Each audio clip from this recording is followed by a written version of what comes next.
پھر ابراہیم علیہ السلام کی اللہ نے سورہ مومنون کی ابتدا میں، سورہ توبہ کے آخر میں 30 صفات بیان فرمائی ہیں، اس میں سے 10 صفات سورہ احزاب میں ہیں۔ یہ 30 صفات اللہ نے ابراہیم علیہ السلام کو عطا فرمائی۔ پھر ابراہیم علیہ السلام نے اللہ تعالیٰ سے دعائیں کی، تو اختصار سے ان دعاؤں سے پہلے بھی ابراہیم علیہ السلام کو اللہ نے 3 لوگوں سے 3 مختلف احوال میں ٹکرانا اور مناظرہ اور بحث مباحثے میں مبتلا کیا۔ وہ 7 آزمائشیں الگ تھیں کہ سب سے پہلے اپنے باپ سے بات کی کہ یہ کیا بت ہے جس کو تم خود تراشتے بھی ہو اور پھر ان کو پوجتے بھی ہو؟ حل یسمعونکم اذ تدعون او ینفعونکم او یضرون، کیا جب تم پکارتے ہو تو یہ سنتے ہیں؟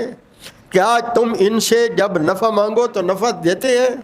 کیا جب تم ان سے نقصان سے بچاؤ کہ کوئی فریاد کرو تو بچاتے ہیں؟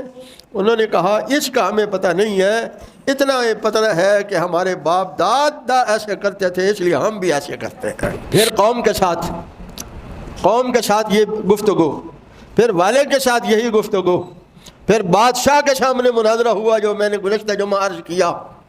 تو رب العالمین نے حضرت ابراہیم علیہ السلام کی ایک دعا یہاں عرض ہے، جو یہاں انہوں نے دعا کی کہ یا اللہ آنے والے لوگوں میں میرا تذکرہ قائم رکھنا۔ اللہ نے ابراہیم علیہ السلام کی اس دعا کو قبول کیا اور خاتم الانبیاء، سید الانبیاء، امام الانبیاء صلی اللہ علیہ وآلہ وسلم کی امت میں اللہ نے حضرت ابراہیم کی 10 سنتیں قائم رکھی۔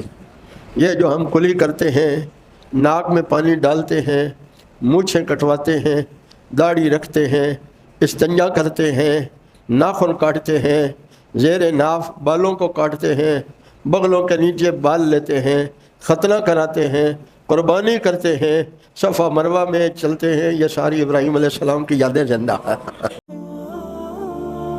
انوار ختم نبوت ٹرسٹ پاکستان